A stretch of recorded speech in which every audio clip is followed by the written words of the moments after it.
با تو گر خواهی سخن گوید خدا قرآن بخوان، تا شود روح تو با حق آشنا قرآن بخوان.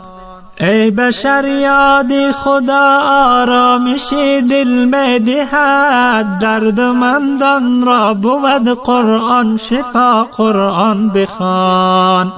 عزت احمد ز قرآنش نمی گردد جدا، تا بیابی معنی این نکته را قرآن بخوان. نقش قرآن تا در این عالم نشست، نقش های کاهن و پاپا شکست. فاش گویم آنچه در دل مضمر است، این کتاب نیست چیز دیگر است. چون به جان در رفت جان دیگر شود، جان چو دیگر شد جهان دیگر شود.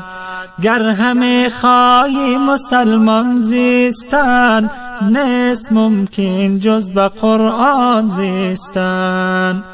نیست ممکن جز به قرآن زیستن.